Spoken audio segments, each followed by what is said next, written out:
Feche os seus olhos agora. Respire fundo e desconecte-se completamente do ruído frágil e temporário do mundo moderno. Esqueça as telas brilhantes, esqueça as notificações incessantes, esqueça a incerteza líquida que permeia o século XXI. Eu quero que você permita que sua mente viaje para trás, para uma era onde a palavra era lei e a lei era sagrada. Sinta o calor subindo do chão através das solas dos seus pés. Um calor seco, antigo e persistente, que cheira a argila cozida sob o sol impiedoso, a incenso queimado em templos escuros e a poeira de um deserto que viu impérios nascerem e caírem. Imagine-se caminhando descalço sobre ladrilhos de pedra quente. Você está na Babilônia, o centro do mundo, a joia da Mesopotâmia, o berço onde a civilização aprendeu a andar e a falar. À sua frente, erguendo-se como um dedo escuro e autoritário apontado para o céu eterno, está um monumento que exala um poder quase físico. Não é feito de ouro, nem de prata, materiais que os ladrões cobiçam e que o tempo corrói. É feito de diorito negro, uma pedra dura, vulcânica, indestrutível. Uma pedra escolhida não pela beleza, mas pela eternidade. Uma pedra feita para durar mais que a carne, mais que a madeira, mais que a própria memória dos homens. Você está, neste exato momento, diante da lendária estela de Hammurabi. No topo desta pedra, esculpida com a precisão de quem conhece a vontade inefável dos deuses, está a figura de um homem. Ele está de pé, em reverência, mas com a postura ereta de quem comanda exércitos e destinos. Ele é Hammurabi, o sexto rei da primeira dinastia da Babilônia. O homem que olhou para o caos das tribos, para a desordem das vinganças de sangue, para a confusão dos homens fracos, e disse: basta. Ele não apenas governou, ele legislou a própria realidade. Ele recebeu o cetro e o anel, os símbolos da autoridade absoluta, diretamente das mãos de Shamash, o Deus Sol, o juiz supremo dos céus e da terra. Ele é o intermediário entre o divino e o humano, aquele que traduziu a vontade dos céus em regras inquebráveis para a terra. O que está gravado nesta pedra, logo abaixo da imagem do rei, descendo em colunas de escrita cuneiforme apertada, não são apenas leis civis antigas ou curiosidades arqueológicas para serem estudadas em museus climatizados. Não são apenas regras sobre comércio, agricultura ou punição que serviram a um povo morto. O que você tem diante de si, vibrando através dos séculos com uma energia latente, é o código da ordem absoluta. É o manual perdido de como transformar a confusão da sua vida, da sua mente e dos seus negócios em uma estrutura sólida, previsível, justa e próspera. O segredo que Hammurabi conhecia e que você está prestes a redescobrir é que o poder não vem da força bruta ou do grito. O poder vem da lei. Quem define a lei, define a realidade. E neste audiolivro, nós não vamos estudar história empoeirada. Nós vamos extrair o código. Vamos decifrar a mentalidade cirúrgica que permitiu a um homem unificar a Mesopotâmia e criar um império de justiça que ecoa há 4.000 anos. Você vai aprender a escrever o seu próprio código de vida, tão duro, imutável e respeitado quanto o diorito negro. Esqueça a ideia moderna de justiça como algo suave, relativo, flexível ou cheio de nuances emocionais. A justiça babilônica é binária. É causa e efeito. É ação e reação. Este não é um guia para quem procura conforto emocional, abraços ou desculpas para suas falhas recorrentes. Se você busca alguém que passe a mão em sua cabeça e diga que o mundo é injusto e que a culpa não é sua, pare este áudio agora. Volte para a mediocridade do caos onde a maioria habita. Mas, se você está pronto para assumir a coroa da sua própria existência, se está pronto para ser o rei e o juiz da sua própria realidade, então continue ouvindo. O Código de Hammurabi é sobre responsabilidade radical. É sobre estabelecer limites que, se cruzados, trazem consequências imediatas e terríveis. É sobre se tornar uma força da natureza que não pode ser ignorada, apenas respeitada ou temida. O primeiro passo para ativar este código em sua vida não é mudar o exterior, mas erguer a estela dentro da sua própria mente. Você precisa se tornar o legislador. Hammurabi começou seu código declarando quem ele era e quem o havia enviado, estabelecendo sua linhagem e seu direito divino. Ele estabeleceu sua autoridade antes de ditar a primeira regra. Você fará o mesmo agora. Respire fundo, enchendo seus pulmões com o ar seco e poderoso da autoridade que emana deste lugar. Sinta sua coluna se alinhar, rija como um pilar do templo de Marduk. Visualize, no centro do seu peito, uma pedra negra, pesada, densa e brilhante, onde suas leis serão escritas a fogo e cinzel. Nada pode quebrar essa pedra. Nada pode apagar o que for escrito nela. Prepare-se, pois o ritual de iniciação começa agora. Repita comigo, não apenas com a boca, mas com a vibração profunda da sua alma. O primeiro decreto, o decreto do arquiteto mental, para fundar o seu novo reinado. Eu sou o soberano do meu próprio domínio. A desordem não encontra refúgio em minha mente. Minha palavra é a lei que molda a minha realidade. Assim como a pedra de diorito resiste ao tempo, minha vontade resiste ao caos. Eu sou o juiz, eu sou o rei, eu sou a lei. Sinta o peso físico dessas palavras. Elas não são vazias. Elas são a fundação de tudo o que virá.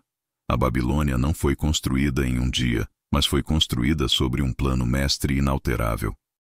Hoje, agora, neste exato segundo, você lançou a pedra fundamental do seu império pessoal. A partir deste momento, nada em sua vida será aleatório. Tudo será governado pelo código. Capítulo 2. A lei da soberania inegociável. Agora que a estela de diorito foi erguida no centro da sua consciência, agora que você decretou a si mesmo como o legislador supremo da sua realidade, precisamos entender profundamente o que significa governar. No capítulo anterior, você assumiu o manto do rei. Mas um rei sem território definido não é nada além de um mendigo com delírios de grandeza. Hammurabi sabia disso visceralmente. Antes de aplicar a justiça, ele precisava definir onde sua justiça imperava. Ele precisava definir as fronteiras exatas da Babilônia, onde sua palavra era vida e morte. E você, para exercer poder real neste mundo, precisa definir as fronteiras inegociáveis do seu eu. O prólogo do Código de Hammurabi é uma extensa, detalhada e intimidante lista de títulos, conquistas, cidades e bênçãos divinas. Ele diz: Eu, Hammurabi, o pastor, o escolhido de Enlil, aquele que enriquece Ur, aquele que protege o povo de Larsa, aquele que renova Eridu. O que ele está fazendo aqui não é apenas vanglória ou arrogância. Ele está demarcando território. Ele está dizendo ao mundo, aos deuses e aos homens: tudo isso é meu. Tudo isso está sob minha proteção. Tudo isso está sob minha lei. Aqui eu mando.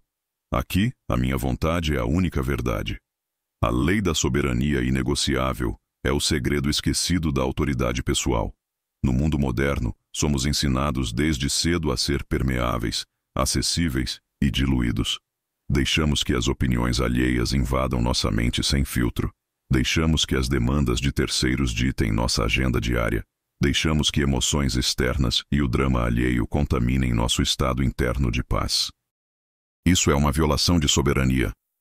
Um rei babilônico jamais permitiria que um exército estrangeiro acampasse em suas terras férteis sem declarar guerra total. Por que você permite que pensamentos de derrota, que críticas de pessoas inferiores, acampem e façam fogueiras na sua mente? Por que você permite que o caos alheio invada o seu palácio interior? A soberania significa que dentro do perímetro da sua vida, seu corpo, sua mente, seu tempo, sua energia e seus recursos, sua palavra é final e absoluta. Não há democracia dentro da sua mente. Deve haver uma monarquia esclarecida.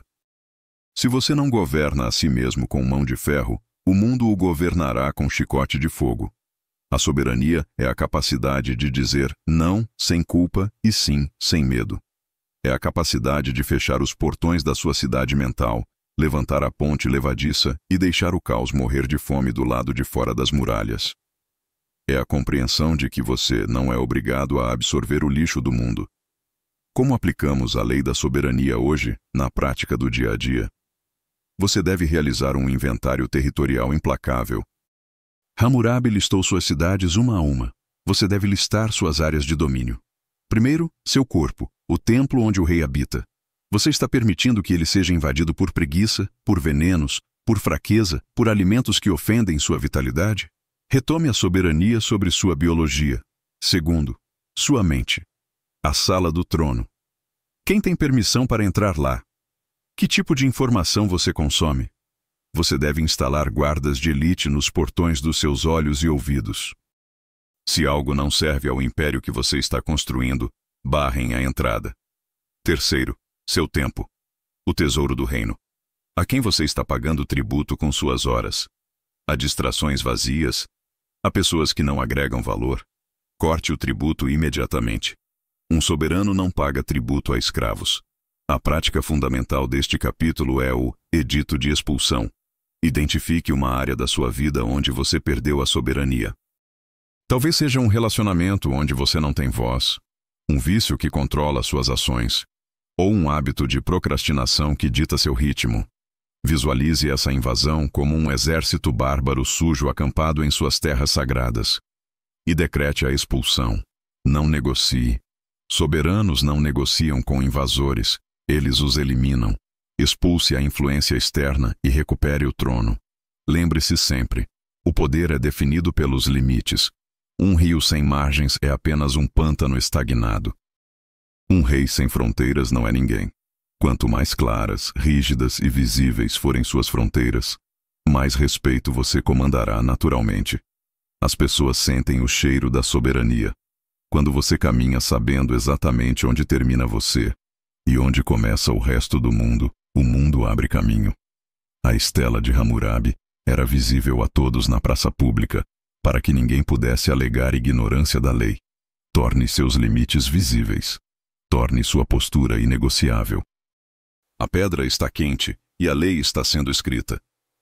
Grave em sua alma a certeza do seu domínio com estas palavras de poder, repetindo-as internamente até que se tornem verdade absoluta. Eu defino as fronteiras do meu império e ninguém as cruza sem minha permissão. Minha soberania é absoluta e inegociável. Eu expulso tudo aquilo que não serve ao meu propósito maior. Eu sou o guardião dos meus portões e o mestre do meu destino. Onde eu piso, a minha lei se estabelece. Angur, capítulo 3. O princípio da retribuição e do equilíbrio universal. Você ergueu a pedra no centro da sua mente e definiu as fronteiras invioláveis do seu reino. Agora, precisamos falar sobre a física de como o universo reage dentro dessas fronteiras. Talvez a parte mais famosa, e tragicamente a mais mal interpretada, do Código de Hammurabi seja a Lei de Talião. Olho por olho, dente por dente. No mundo moderno, suavizado e enfraquecido pelo conforto, isso soa como vingança bárbara e primitiva. Mas, para o buscador de poder, para o arquiteto da realidade, isso é algo muito mais profundo. Isso não é crueldade. Isso é física. Isso é o princípio da retribuição e do equilíbrio universal em sua forma mais pura. Entenda o código não como um manual de tortura, mas como um tratado de simetria cósmica. Hammurabi, em sua sabedoria antiga, entendia que o universo detesta o vácuo e detesta o desequilíbrio. Se um homem fura o olho de outro, ele criou um déficit na realidade, um buraco energético e social. A única forma de restaurar a ordem, de fechar a ferida no tecido da existência, é extrair um pagamento equivalente.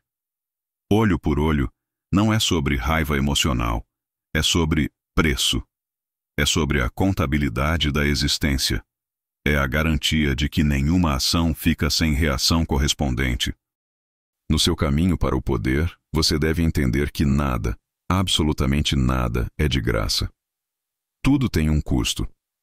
A lei da retribuição ensina que para cada ambição que você tem, um olho que você deseja ver, haverá um preço equivalente a ser pago em esforço, sacrifício, suor e disciplina, Se você tenta trapacear o código, se você quer a recompensa sem o sacrifício, se você quer a glória sem a dor, se você quer o trono sem a guerra, você cria um desequilíbrio perigoso. E a Babilônia ensina: o desequilíbrio sempre colapsa. A estrutura que não paga seu preço cai sobre a cabeça do construtor, esmagando-o sob o peso de sua própria arrogância. Além disso, a lei da retribuição estratégica aplica-se a como você lida com o mundo ao seu redor. Se alguém entrega valor a você, a lei exige que você retribua com valor. Se alguém traz traição, a lei exige que você retribua com o corte de acesso ou a sanção apropriada. Não se trata de vingança emocional, de ficar ruminando ódio no escuro. Trata-se de consequência. Um líder que não impõe consequências cria súditos indisciplinados e rebeldes. Uma mente que não impõe consequências aos seus próprios fracassos torna-se fraca e complacente. Como usamos a lei de Talião para o sucesso hoje? Através da auditoria da troca. Olhe para suas relações comerciais e pessoais com frieza. Existe equilíbrio na balança? Você está dando muito e recebendo pouco? Isso é violação da lei. Você está sendo roubado e permitindo o saque do seu templo. Você está recebendo muito e dando pouco. Isso também é violação. Você está criando uma dívida kármica que será cobrada com juros compostos pelo destino no momento em que você estiver mais vulnerável. O código exige equilíbrio perfeito, mas a aplicação mais poderosa, a mais secreta e transformadora, é a interna. Quando você falha consigo mesmo. Quando promete acordar cedo e não acorda. Quando promete trabalhar e procrastina. Qual é a retribuição? Se não houver punição, não haverá ordem. Hammurabi não perdoava a negligência. Se um construtor fazia uma casa mal feita e ela caía, ele pagava o preço com a própria pele. Institua um sistema de consequências para si mesmo. Se você falhar em sua meta diária, retire de si mesmo um conforto que você ama.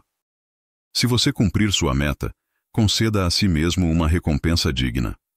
O universo mental precisa entender que suas ações geram reações imediatas. Treine seu subconsciente como Hammurabi treinava seus súditos, através da certeza inabalável da causa e efeito. A civilização só existe porque a impunidade foi banida. O seu império pessoal só existirá quando você banir a impunidade interna. Pare de se perdoar por mediocridade.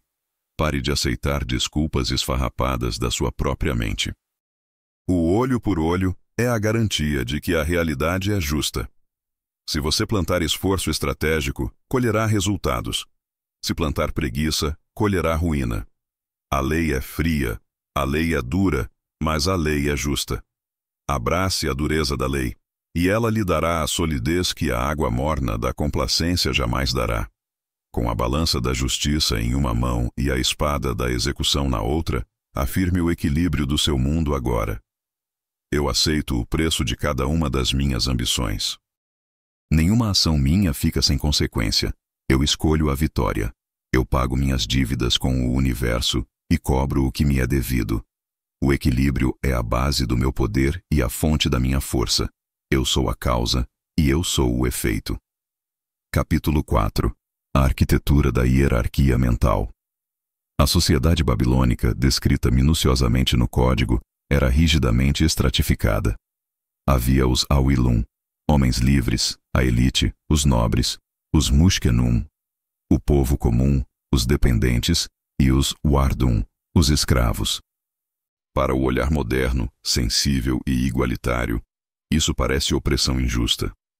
Mas para o olhar do mestre de poder, para o estrategista da alma, isso é hierarquia.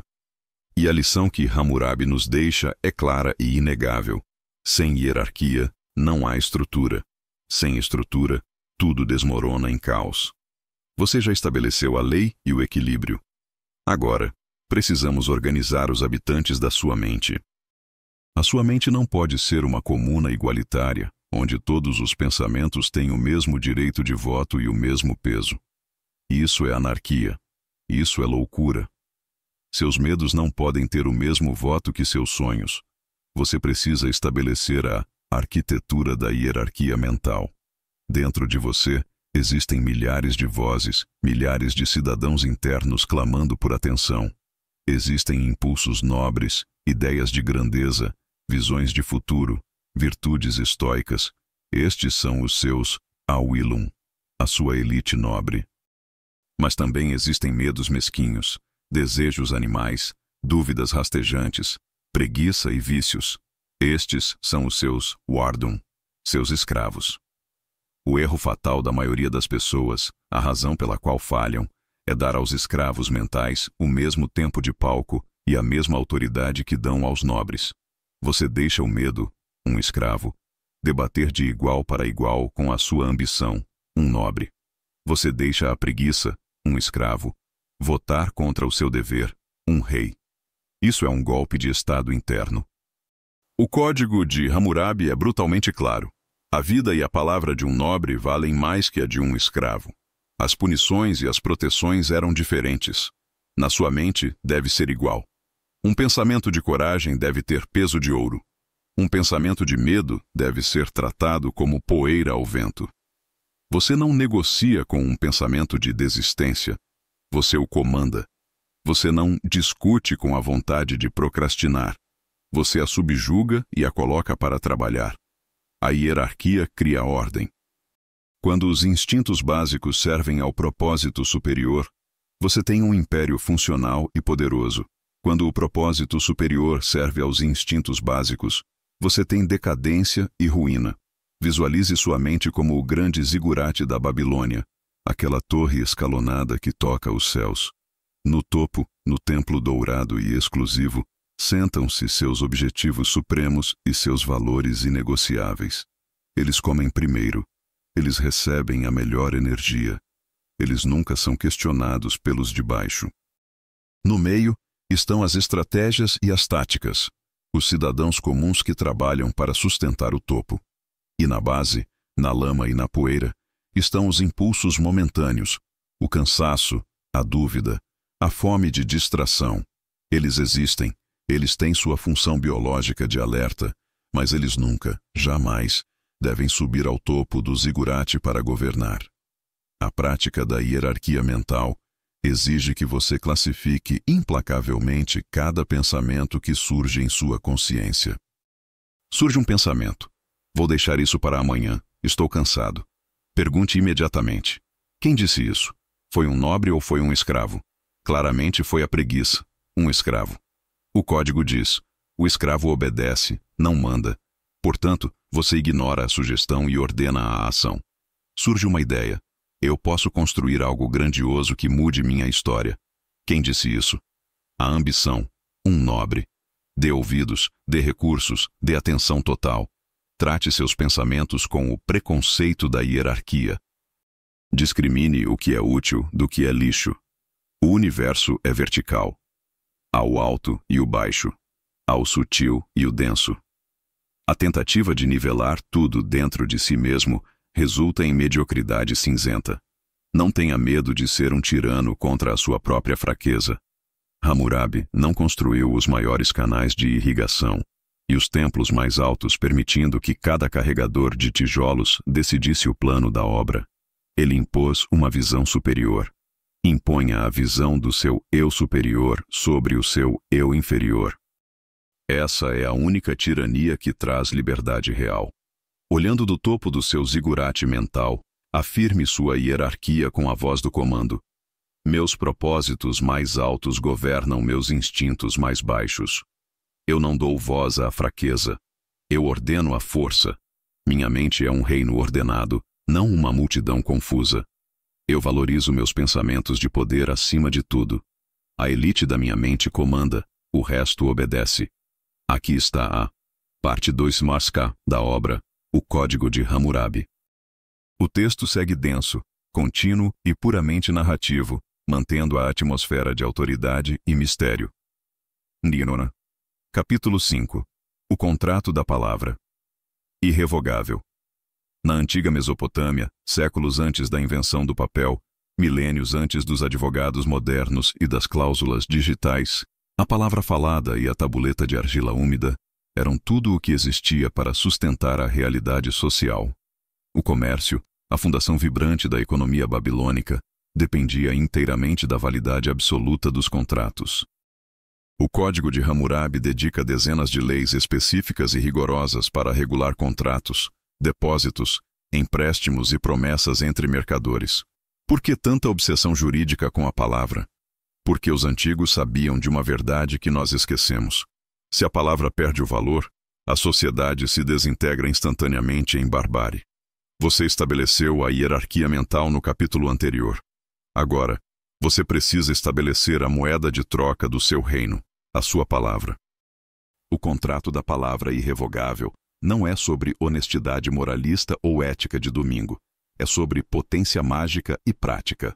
Para os povos semitas antigos, falar era criar. A palavra não era apenas som vibrando no ar, era um ato de construção. No código, uma promessa quebrada, um falso testemunho ou uma quebra de contrato eram punidos severamente, muitas vezes com a morte ou a perda de membros, para mostrar a gravidade física do ato. Isso nos ensina que a palavra é um objeto físico. É uma estrutura real no mundo, tão sólida quanto um tijolo de barro cozido. Quando você diz, vou fazer isso, e não faz, você não está apenas sendo irresponsável ou esquecido. Você está fraturando a estrutura da realidade. Você está ensinando ao seu cérebro a parte mais profunda e instintiva de si, que a sua palavra é ruído, não lei. Se a sua palavra não vale nada para você mesmo, como ela valerá algo para o universo? Como você pode comandar a realidade, manifestar, atrair, construir impérios, se o seu instrumento de comando está cego, sem fio e sem peso? O homem poderoso trata sua palavra como se fosse um contrato assinado em sangue e cozido em pedra no forno mais quente da Babilônia. Se ele disse que fará, já está feito no plano mental. O tempo é apenas um detalhe técnico, um atraso necessário para a materialização física da promessa. Isso gera uma aura de confiança terrível e magnética ao redor dele. As pessoas sabem instintivamente quem tem peso na voz e quem é apenas vento passageiro. Quando você fala e cumpre repetidamente, sua palavra ganha massa gravitacional. Ela atrai recursos, atrai aliados, atrai oportunidades. A partir de hoje, você vai instituir a lei do contrato sagrado em sua vida com rigor absoluto. Regra número 1. Nunca prometa o que não pode ou não vai cumprir. É melhor o silêncio absoluto e misterioso do que uma palavra vazia e barata. O silêncio preserva poder. A promessa quebrada vaza poder como uma artéria cortada, drenando sua vitalidade. Regra número 2. Pequenas promessas são grandes testes. O universo observa os detalhes. Se você disse a si mesmo que vai beber água ao acordar, e não bebe, você quebrou um contrato. Você enfraqueceu sua autoridade soberana diante de si mesmo. Cumpra as micropromessas com a ferocidade de quem cumpre um tratado de paz internacional que evita uma guerra. Regra número 3. Formalize seus decretos. Os babilônios escreviam em argila para tornar a palavra física e durável. Escreva suas metas. Ao escrever, você tira do éter abstrato e traz para a terra sólida. Você fixa a palavra no mundo material. Um objetivo não escrito é apenas um desejo vaporoso. Um objetivo escrito é um contrato irrevogável com o destino. Imagine que cada vez que você fala, eu vou, um escriba divino está ao seu lado, talhando isso em pedra eterna com um cinzel de ferro. Você teria coragem de voltar atrás sabendo que está gravado na rocha da eternidade? Viva com essa pressão. A pressão transforma carvão em diamante. O rei fala e a coisa acontece. Se o rei fala e a coisa não acontece, ele não é rei. É um bobo da corte brincando de governar. Você quer ser o rei ou o bobo da sua própria vida? Recupere o peso da sua palavra. Torne-a pesada. Torne-a rara. Torne-a valiosa. Quando sua palavra se tornar lei para você, o mundo ao seu redor começará a se dobrar para obedecê-la também. Isso é o verdadeiro segredo da influência babilônica. Sinta a vibração na sua garganta, o centro do poder criativo, e afirme a nova lei da sua voz. Minha palavra é um contrato irrevogável com a realidade. O que eu falo, eu cumpro. O que eu determino, se realiza. Eu elimino a mentira e a imprecisão do meu ser. Minha voz carrega o peso da pedra e a luz do sol. Eu sou a verdade em ação. Capítulo 6. A muralha da propriedade pessoal e espiritual. Olhe agora para as ruínas da Babilônia em sua imaginação. O que definia a cidade, o que a tornava a maravilha do mundo antigo? Suas muralhas. As muralhas da Babilônia eram lendárias, tão largas que carruagens de 4 cavalos podiam correr sobre elas lado a lado. Elas eram impenetráveis, complexas e assustadoras. Dentro das muralhas, civilização, riqueza, ordem, o templo dourado de Marduk, os jardins suspensos. Fora das muralhas, o deserto implacável, bandidos, bestas selvagens e o caos absoluto. O código de Hammurabi é obcecado pela proteção da propriedade e dos limites. Roubo de bens do templo, morte. Roubo de bens privados, morte ou restituição pesada. Invasão de casa abrindo uma brecha na parede, morte e enterro na própria brecha aberta. Isso não é apenas sobre proteger objetos ou ouro. É sobre a santidade do que é seu. O capítulo 6 trata da muralha da propriedade pessoal e espiritual. Você precisa construir muralhas mentais e energéticas tão espessas ao redor da sua essência que o mundo lá fora não possa tocar o seu tesouro interno. A propriedade, no sentido metafísico profundo, é a extensão do seu eu. Suas ideias são propriedade. Sua energia emocional é propriedade. Seus sonhos são propriedade privada. E, no entanto, a maioria das pessoas vive com os portões da cidade escancarados. Elas deixam qualquer um entrar, saquear e incendiar. Você conta seus planos mais íntimos para pessoas invejosas e cínicas. Você acabou de permitir um ladrão no santuário do templo. Você deixa que as notícias trágicas e manipuladas da mídia roubem sua paz de espírito pela manhã. Você permitiu um exército invasor na sala do trono antes mesmo de tomar o café. Você entrega seu tempo, seu bem mais precioso, finito e não renovável, para resolver problemas que não são seus, apenas para agradar aos outros. Você está sendo roubado à luz do dia. O código ensina que a violação da propriedade é uma ofensa capital. Você deve desenvolver essa mesma intolerância radical. Sua energia não é pública. Sua atenção não é um recurso gratuito para ser minerado pelas redes sociais ou por parentes dramáticos. Você deve ser avarento com sua essência.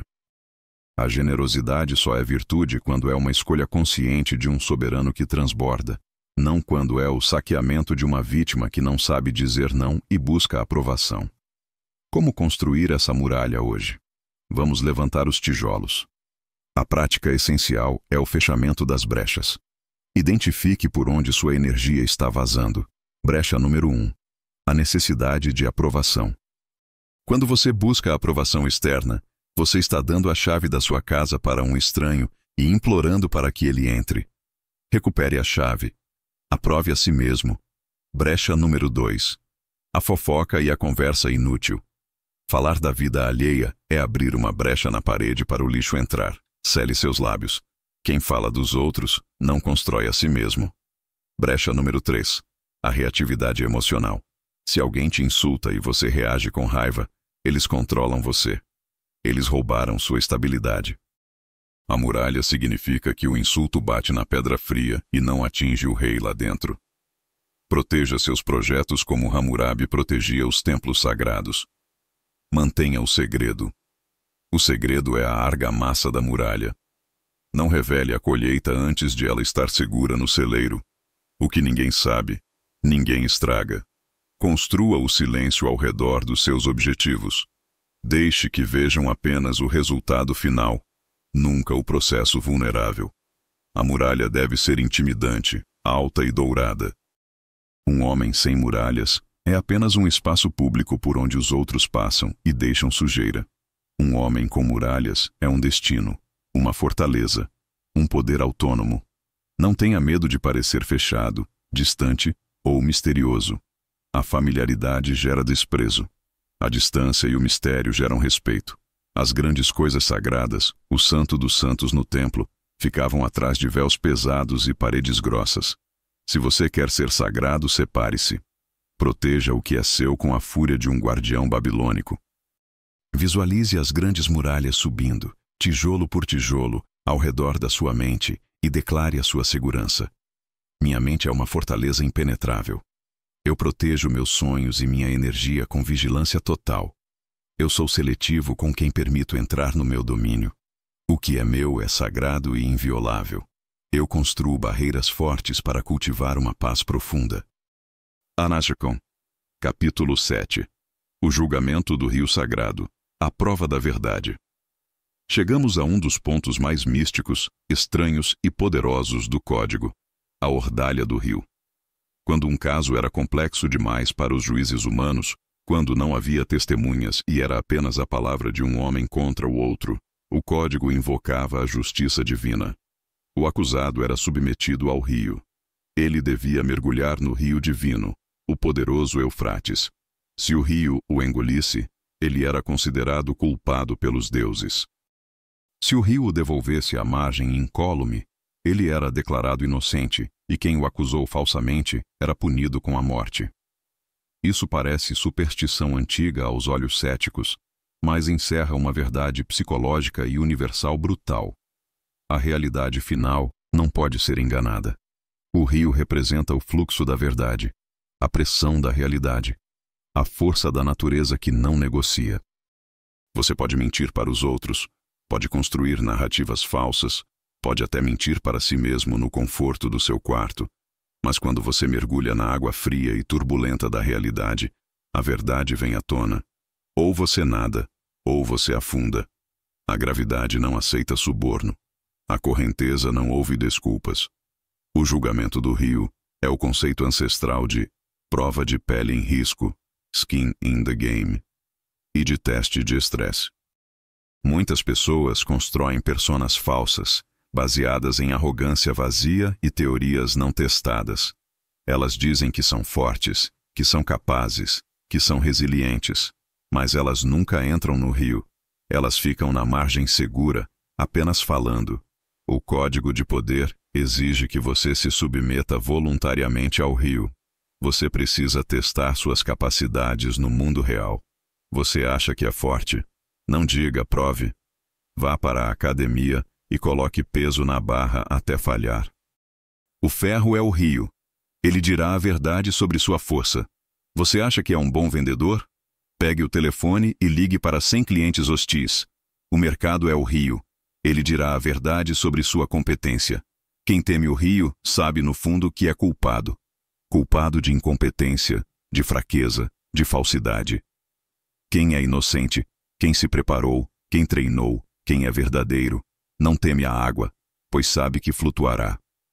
A confiança real, aquela inabalável, não vem de afirmações positivas na frente do espelho. Ela vem de ter entrado no rio e sobrevivido repetidas vezes.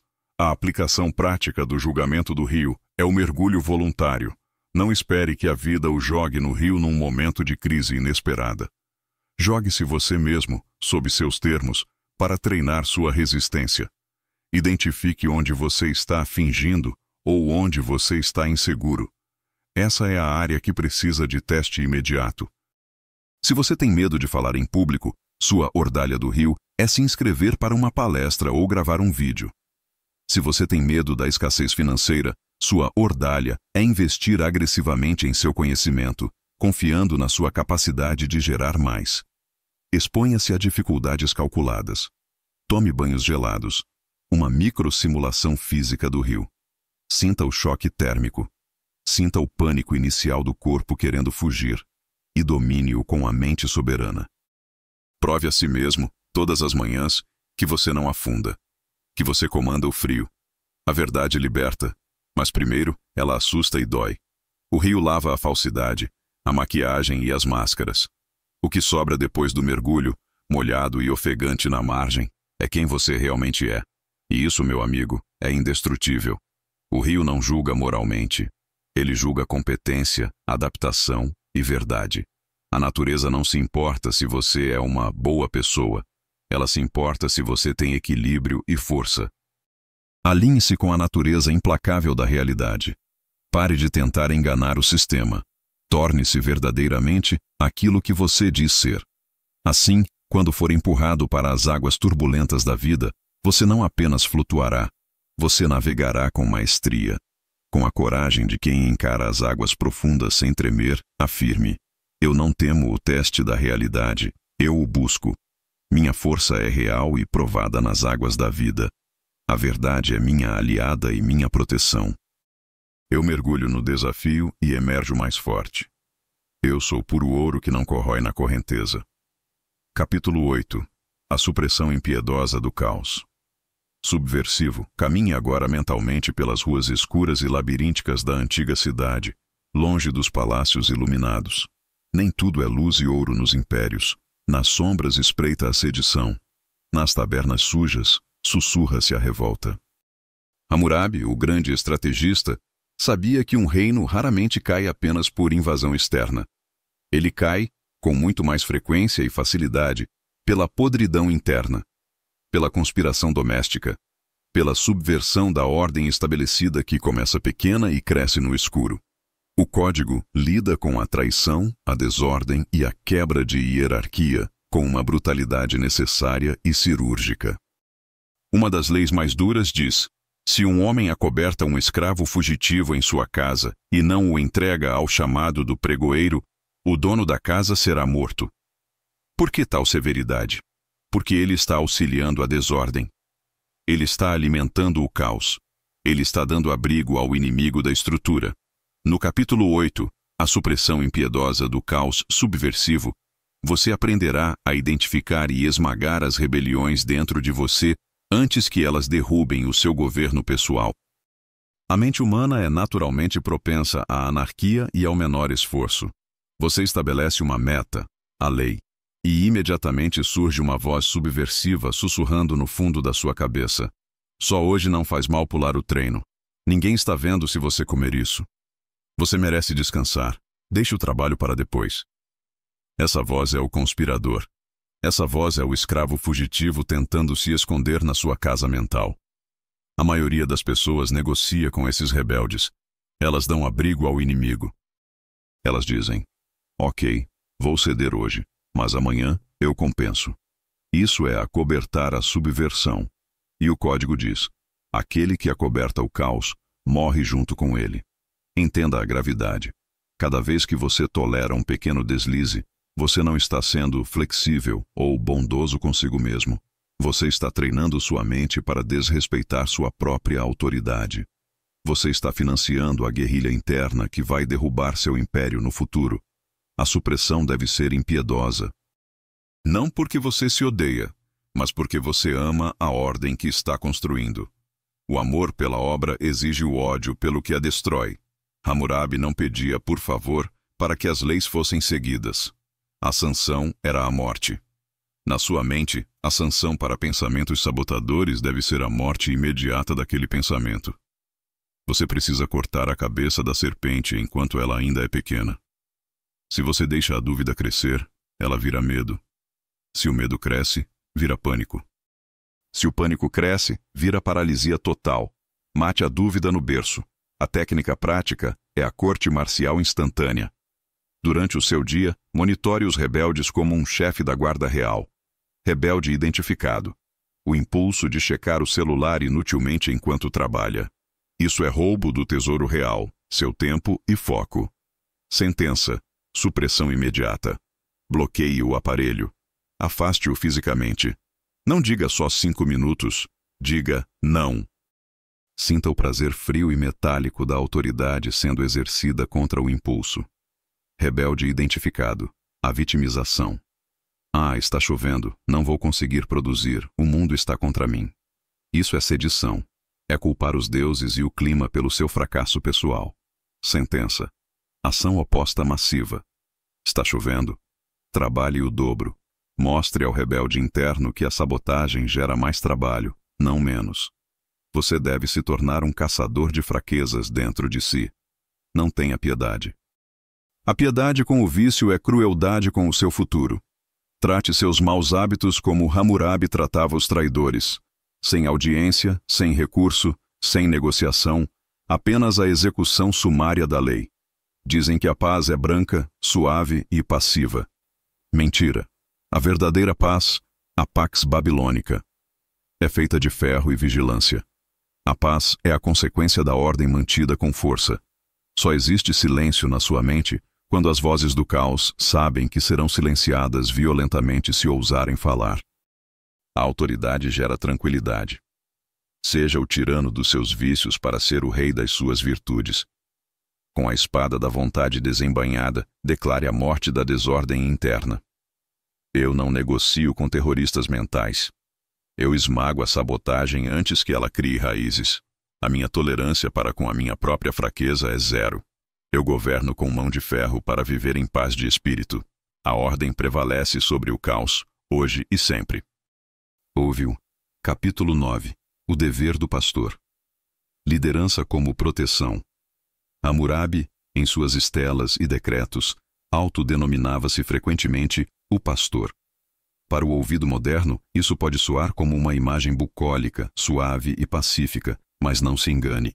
No antigo Oriente Médio, o pastor não era um observador passivo de ovelhas fofas. O pastor era um guerreiro solitário e endurecido. Ele enfrentava leões, ursos, lobos, bandidos do deserto e o calor escaldante para proteger o rebanho que valia a vida da tribo. O cajado do pastor era uma arma contundente, não um enfeite cerimonial. Mas o título de pastor implica algo além da força bruta. Implica dever. Implica cuidado. Implica responsabilidade sacrificial. O rei só é rei legítimo porque serve ao povo através da manutenção da ordem. No capítulo 9, o dever do pastor, vamos inverter a perspectiva da nossa jornada. Até agora falamos de dominar a si mesmo e impor sua vontade. Agora, falaremos de como sua autoridade deve servir para proteger, nutrir e elevar aqueles que estão sob sua asa. O verdadeiro poder é, em última análise, a capacidade de oferecer proteção. Muitos querem o trono, o ouro e a glória, mas poucos querem o peso da coroa. O Código de Hammurabi é cheio de leis específicas que protegem os fracos dos fortes, viúvas, órfãos, escravos maltratados. Por que um rei absoluto se importaria com isso? Porque um rei que deixa os fortes devorarem os fracos sem controle logo reinará sobre um cemitério ou sobre uma rebelião. A liderança não é um privilégio de exploração, é um ônus de proteção. Se você é um pai, um chefe, um irmão mais velho, ou um líder em sua comunidade, você é um pastor nos moldes de Hammurabi. Seu dever sagrado é garantir que, dentro do seu perímetro, a injustiça não prospere e o caos não entre. Isso se aplica internamente também na gestão da sua própria psique. Sua consciência superior, o pastor, o rei, deve proteger suas emoções mais frágeis e sua criança interior, o rebanho, dos predadores externos. Quando alguém te humilha e você aceita passivamente, baixando a cabeça, você foi um mau pastor de si mesmo. Você deixou o lobo entrar no aprisco e ferir o rebanho. O pastor deve estar sempre vigilante, no alto da colina, observando o horizonte, pronto para usar o cajado. Desenhe mentalmente o seu círculo de proteção. Quem está dentro dele? Sua família? Sua equipe de trabalho? Seus projetos criativos?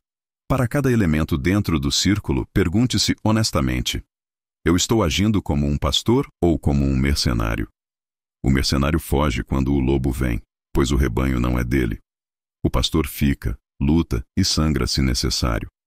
Se sua equipe está desmotivada e perdida, não os culpe. O pastor é você. Você falhou em guiá-los para pastos verdes e águas tranquilas. Se sua família está em desarmonia, assuma o cajado da liderança.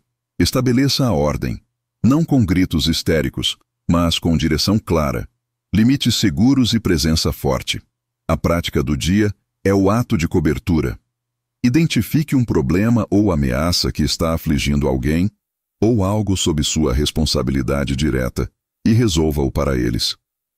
Use sua força excedente para remover uma pedra pesada do caminho de outro. O poder que não serve é um poder estéril e egoísta. Ao proteger os outros, você valida sua autoridade. As pessoas obedecem instintivamente àquele que as faz sentir seguras. A lealdade é a moeda que se paga em troca da proteção.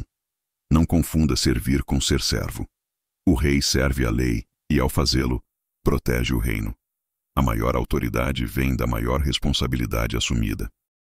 Quando as pessoas olharem para você, elas não devem ver apenas alguém que manda.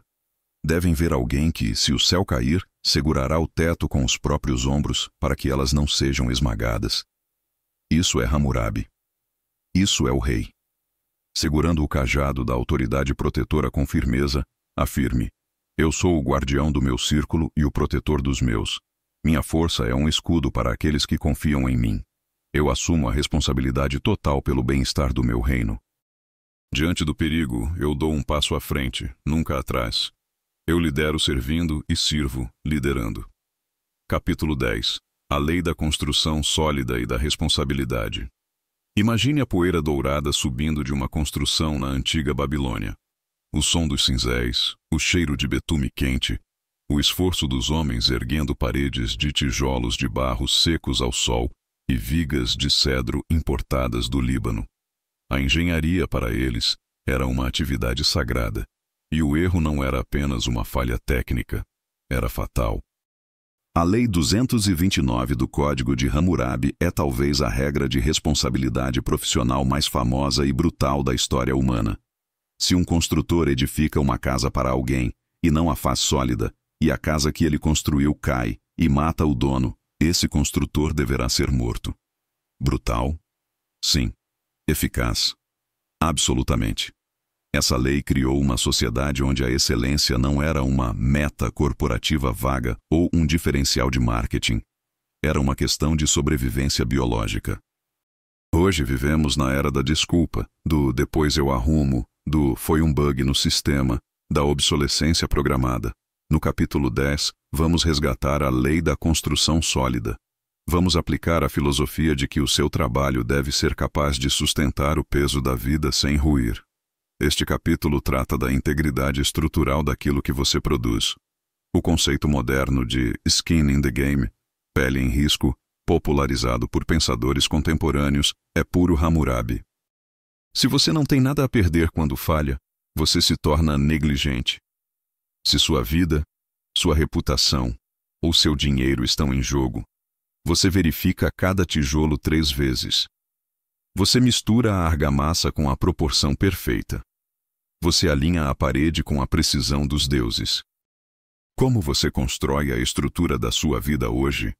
Você está colocando tijolos tortos, esperando que a parede aguente por milagre? Você está fazendo o mínimo necessário no seu trabalho, nos seus relacionamentos, na sua saúde, entregando apenas o suficiente para não ser demitido ou abandonado? Lembre-se, a casa vai cair.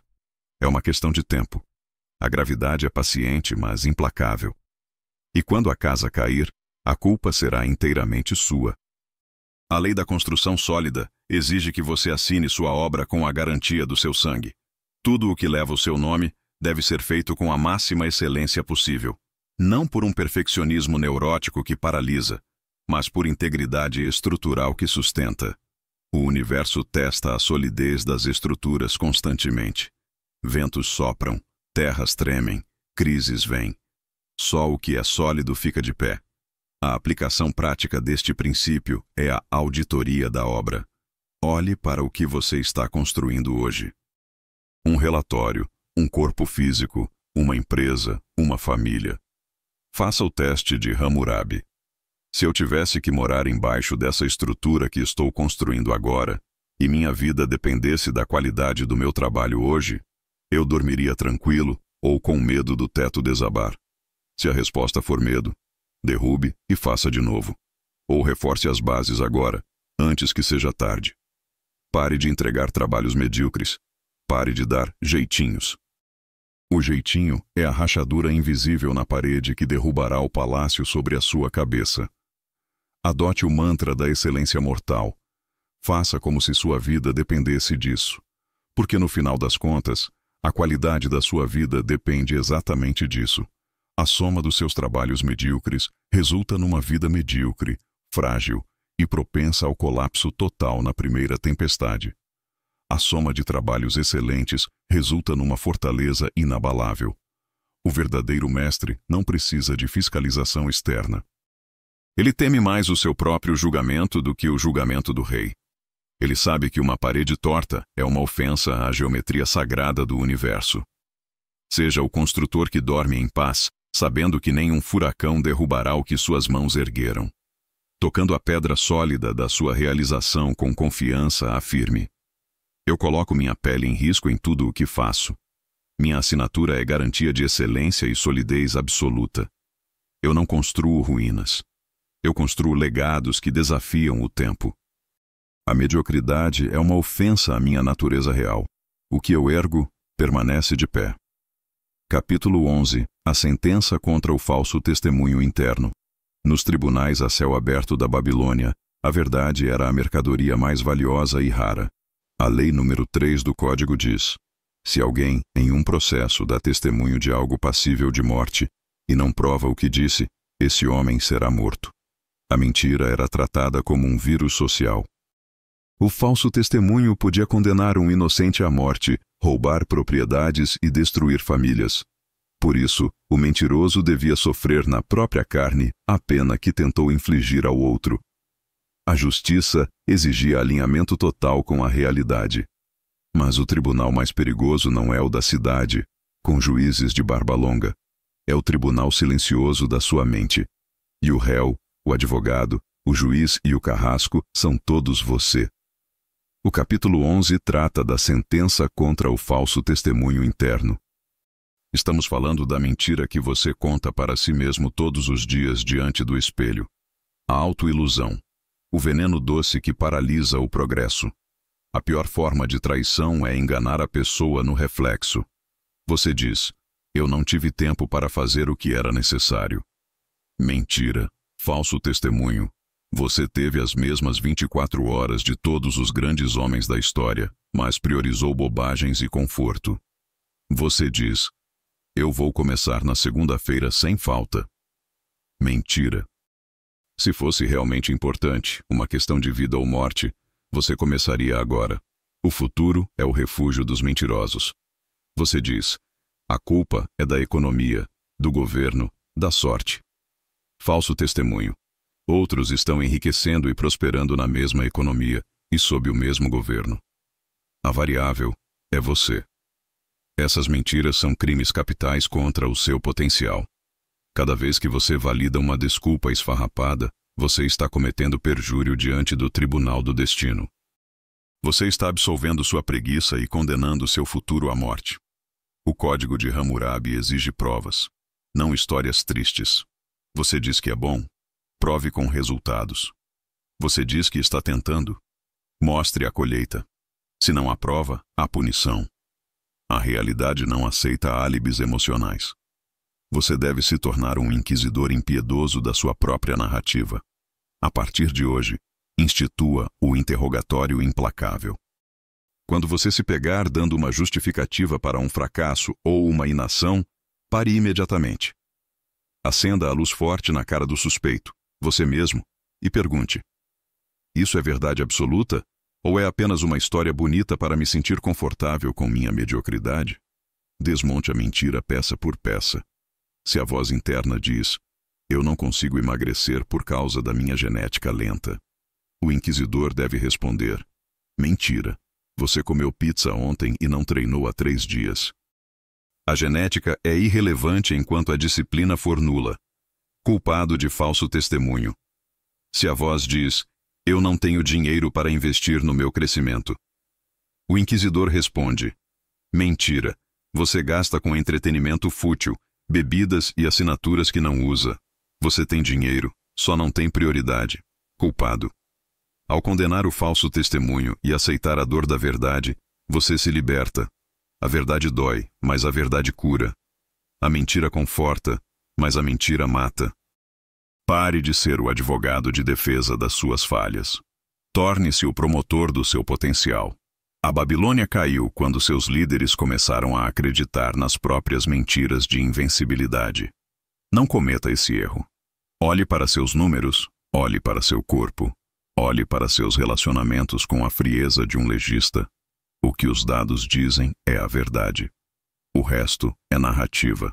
Elimine a narrativa. Fique com os dados. Diante do espelho da verdade, sem desviar o olhar nem por um segundo, afirme: eu rejeito as mentiras que confortam e abraço as verdades que transformam. Minhas desculpas morreram, restam apenas meus resultados. Eu sou brutalmente honesto comigo mesmo. Eu não aceito álibis para a mediocridade. A verdade é a minha única religião. Capítulo 12. O Código da Prosperidade e da Colheita Justa Babilônia. Só o nome evoca o brilho do ouro, jardins suspensos desafiando a gravidade. Mercados vibrantes com especiarias da Índia e madeira do Líbano. Grãos transbordando dos silos gigantescos. Mas essa riqueza lendária não era mágica, era sistêmica. O Código de Hammurabi é, em grande parte, um manual econômico detalhado. Ele regula preços, salários, aluguéis, empréstimos, transporte e, crucialmente, a irrigação. Ele estabelece que a riqueza vem da ordem aplicada aos recursos. Se você não cuida do seu dique e a água inunda o campo do vizinho, você paga. Se você trabalha, você recebe. Não há milagres, há gestão. No capítulo 12, o Código da Prosperidade, vamos desmistificar a riqueza. Não é sorte. É a lei da colheita justa, aplicada com rigor matemático e esforço constante. Na Mesopotâmia, a vida dependia dos canais de irrigação que traziam as águas do Tigre e do Eufrates. A água, que aqui é a metáfora perfeita para o recurso, o dinheiro, a energia, precisava fluir, ser controlada, direcionada e armazenada. O código ensina que a negligência gera pobreza. Se um agricultor era preguiçoso e não reforçava seu dique, a água rompia e destruía a colheita dele e dos vizinhos. A lição é clara. A pobreza é, muitas vezes, o rompimento de um dique de disciplina. A prosperidade exige manutenção constante. Você está cuidando dos seus canais de renda? Você está reforçando os diques das suas despesas? Ou você está deixando a água vazar por brechas de impulsividade e desorganização? Além disso, o código estipula pagamentos justos para cada tipo de serviço. O cirurgião, o pedreiro, o barqueiro, todos tinham seu preço em ciclos de prata definido pela lei. Isso cria a mentalidade de valor. Você deve acreditar que seu trabalho vale ouro. Mas, para valer ouro, ele deve ser entregue com a qualidade exigida pela Lei 229, que discutimos anteriormente. É um ciclo fechado. Valor entregue com excelência resulta em valor recebido com justiça. Vamos aplicar a engenharia hidráulica babilônica às suas finanças hoje. Passo 1. Estanque os vazamentos. Onde o dinheiro está escapando sem produzir vida. Assinaturas inúteis, juros de dívidas por esquecimento, compras impulsivas para preencher vazios emocionais. Feche as brechas. Hammurabi não tolerava desperdício de água.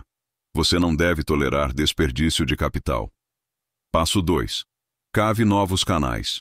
Um único canal do rio Eufrates não irriga toda a planície da Babilônia. Uma única fonte de renda é um risco mortal para a sua soberania. Comece a cavar o segundo canal hoje, mesmo que seja pequeno. Estude, invista, venda algo, crie valor. Passo 3. Proteja a colheita. O código protegia ferozmente a propriedade. Não deixe a inflação, os golpes ou a má gestão levarem seus grãos. Aprenda a defender seu ouro. A prosperidade é um dever do rei. Um rei pobre é um rei fraco, incapaz de proteger seu povo e impor sua lei. Não tenha vergonha de buscar o ouro, pois o ouro permite construir templos, erguer muralhas e financiar a justiça. A pobreza não é virtude na Babilônia. É falha de gestão dos recursos divinos. A água descontrolada é enchente e destruição. A água controlada é irrigação e vida. O dinheiro descontrolado é vício. O dinheiro controlado é liberdade. Seja o engenheiro dos seus recursos. Mande no seu dinheiro como Hammurabi mandava em seus exércitos. Diga para onde ir e ele irá. Com as mãos prontas para colher o que plantou com inteligência, afirme: eu sou o mestre dos meus fluxos de riqueza. Eu entrego valor real e exijo a recompensa justa. Meus diques são fortes. Minha prosperidade é segura. A abundância é a consequência natural da minha ordem interna. Eu mereço o ouro que construo com minha mente e mãos. Mateus capítulo 13. A eliminação da negligência estratégica. Já falamos de subversão ativa e de construção sólida. Agora precisamos falar do inimigo silencioso, aquele que não faz barulho, mas que corrói impérios inteiros, a negligência. No Código de Hammurabi, muitas leis começam com a frase ameaçadora: se um homem for negligente. A negligência, para o rei legislador, era tão criminosa quanto a malícia intencional. Esquecer de fechar a porteira, esquecer de reforçar o dique, esquecer de alimentar o boi alugado. O esquecimento não era aceito como desculpa, era punido como crime. O capítulo 13 trata da eliminação da negligência estratégica. É sobre o poder do detalhe e da atenção plena. Dizem que o diabo está nos detalhes. Hammurabi diria que a ruína está nos detalhes. Diziam que o deus Marduk, patrono da cidade, tinha 4 olhos e 4 ouvidos. Ele via tudo, em todas as direções. A consciência de poder exige essa onipresença. A negligência acontece quando entramos no piloto automático, quando vivemos como zumbis sonâmbulos. Dirigimos sem ver o caminho, comemos sem sentir o gosto, trabalhamos sem pensar no propósito, relacionamo-nos sem ouvir o outro. Essa dormência é onde o caos se infiltra. O Código de Hammurabi é um chamado ao despertar constante. O cidadão babilônico tinha que estar alerta, pois a lei era rígida. A negligência estratégica é aquele momento perigoso em que você vê um pequeno problema e escolhe conscientemente ignorá-lo, dizendo a si mesmo que não é nada. Aquele barulho estranho no motor do carro, aquela dorzinha persistente no dente, aquele afastamento sutil e frio do seu cônjuge, aquela pequena discrepância nas contas da empresa. Você vê, mas ignora. Você escolhe não lidar com aquilo agora. Isso é negligência. E o código diz: você pagará por isso. E pagará com juros compostos de dor e prejuízo. O dique que não foi consertado quando a rachadura era pequena vai estourar quando a chuva vier, destruindo tudo. Você deve instituir rondas de inspeção na sua vida, como um guarda noturno nas muralhas. Semanalmente faça a ronda. Inspecione seu corpo. Algo está errado. Não ignore. Trate imediatamente. Inspecione suas finanças. Algum número estranho. Investigue até o último centavo. Inspecione sua mente. Algum ressentimento ou inveja crescendo no escuro. Elimine com a luz da razão. Inspecione seus relacionamentos. Há silêncios que não deveriam existir. Fale.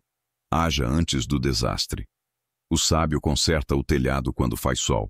O negligente espera a chuva e reclama da inundação aos deuses. A atenção aos detalhes é o que separa o profissional do amador, o rei do escravo. O amador espera o problema gritar e explodir. O profissional ouve o sussurro do problema e o resolve em silêncio, mantendo a ordem. O preço da liberdade é a eterna vigilância. O preço do poder é a eterna atenção. Não se permita dormir ao volante da sua própria existência. Acorde, olhe, veja, haja. A negligência é o sono da morte. A atenção é a luz da vida. Com os olhos bem abertos, vigiando o horizonte do seu destino, afirme: eu vejo tudo. Nada escapa à minha atenção soberana. Eu resolvo os problemas enquanto eles são pequenos e manejáveis. A negligência não tem lugar no meu reino. Minha consciência é uma tocha que ilumina todas as sombras. Eu estou desperto, alerta e pronto. Capítulo 14. A imutabilidade da decisão real. Estamos chegando ao topo da estela, onde a escrita encontra o céu. A lei número 5 do Código de Hammurabi é aterrorizante para os indecisos e volúveis. Se um juiz julga um caso, profere a sentença e sela o documento, e depois altera seu julgamento, ele pagará 12 vezes a pena e será expulso de sua cadeira de juiz publicamente, para nunca mais sentar-se lá. O que isso nos diz sobre a natureza do poder? A decisão deve ser final. A volubilidade, a mudança constante de ideia, a incerteza, isso destrói a autoridade instantaneamente. O capítulo 14 é sobre a imutabilidade da decisão real. Quando você decide, o universo deve tremer, mas você não deve mudar. A fraqueza do homem moderno é o excesso de opções paralisantes e a falta de compromisso visceral. Decidimos fazer dieta, mas mudamos de ideia na frente da sobremesa. Decidimos começar um projeto, mas mudamos de rota quando surge a primeira dificuldade. Decidimos amar alguém, mas desistimos quando o tédio aparece. Isso cria uma psique fragmentada e fraca. Ninguém confia em um catavento que gira com qualquer brisa. Nem os outros, nem você mesmo. A decisão real é como a talha no diorito negro. Uma vez cortada a pedra, não dá para apagar, não dá para usar corretivo. Você deve treinar sua mente para entender que decidir vem do latim decidere, que significa cortar fora. Decidir é amputar. Quando você toma uma decisão, você assassina todas as outras opções. Se você decidiu vencer, a opção de desistir foi cortada, morta e enterrada. Ela não existe mais. Se você decidiu ser fiel aos seus princípios, a opção da traição foi cortada. A imutabilidade gera um poder magnético absurdo. Quando o mundo percebe que você não vai sair do lugar, que você não vai mudar de ideia, que sua persistência é desumana, ele sai da sua frente. O mundo se curva diante daquele que não se curva. Não tome decisões levianamente. Pense, reflita. Consulte seus conselheiros, seus livros, seus mentores. Leve o tempo que for necessário na fase de deliberação. Mas, uma vez que você bater o martelo, sele a decisão. Visualize que você tem um anel de sinete real, pesado e de ouro. Quando você toma uma decisão, eu vou aprender essa habilidade. Eu vou conquistar este objetivo. Imagine-se pressionando o anel na argila quente do destino. Está selado, a marca está feita. A partir desse momento, a dúvida é traição, como vimos no capítulo 8. O questionamento é proibido. O será que eu devia? É um pensamento criminoso. Você agora é apenas o executor da decisão tomada pelo seu eu-rei. Se ficar difícil, você continua. Se doer, você continua. Se todos forem contra, você continua. Porque a decisão é imutável. Você não é mais quem escolhe. Você é quem cumpre. Grandes líderes parecem forças do destino porque eles não hesitam. Eles decidiram o curso e se fundiram com ele. Seja previsível na sua persistência. Seja teimoso na sua visão. A pedra não muda de ideia. Seja a pedra.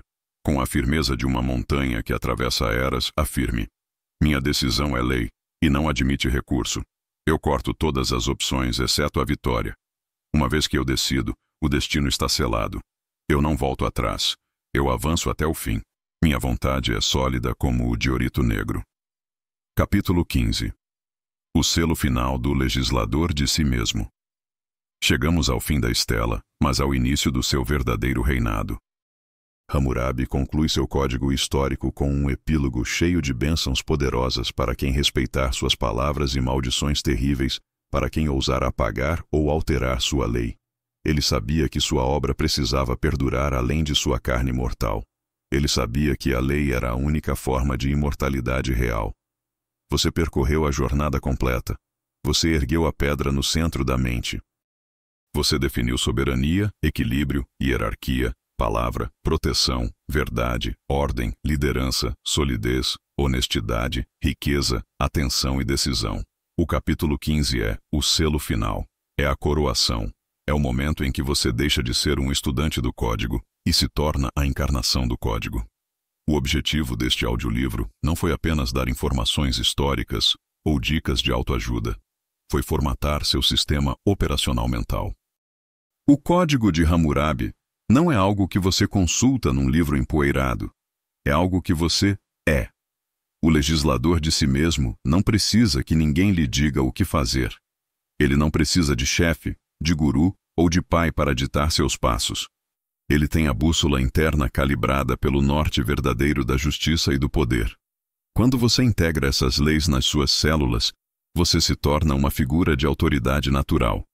Você não precisa gritar para ser ouvido. Sua presença, moldada pela disciplina e pela certeza, impõe respeito imediato. Você entra numa sala e a atmosfera muda. Você se torna, como Hammurabi dizia de si mesmo, o sol da Babilônia, irradiando luz sobre o seu povo e queimando a escuridão da ignorância e do caos. O poder supremo é a autonomia. Auto, si mesmo. Nomos, lei. ser capaz de dar a lei a si mesmo e obedecê-la cegamente. O escravo precisa de um mestre externo com um chicote. O homem livre é seu próprio mestre e seu próprio chicote. Hoje, você recebeu a coroa e o cetro. Não os deixe cair na lama.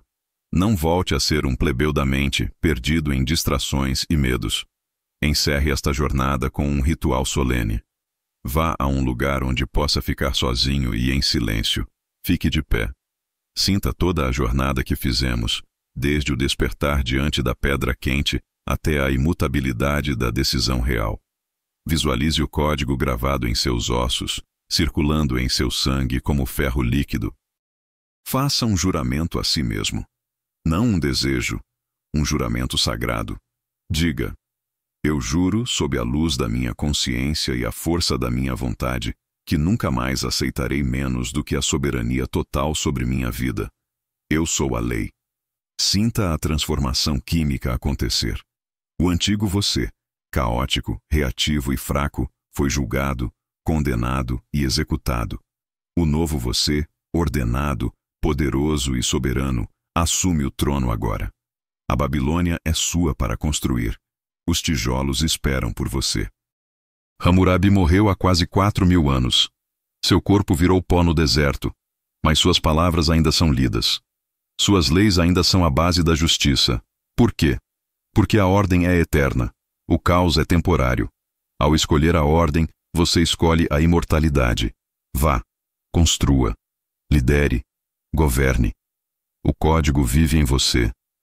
Com a voz de quem comanda a história e olha para a eternidade, declare pela última vez: eu sou o alfa e o ômega do meu destino. O código está vivo em mim. Eu sou a justiça e o poder. Eu governo meu império com sabedoria e força implacável.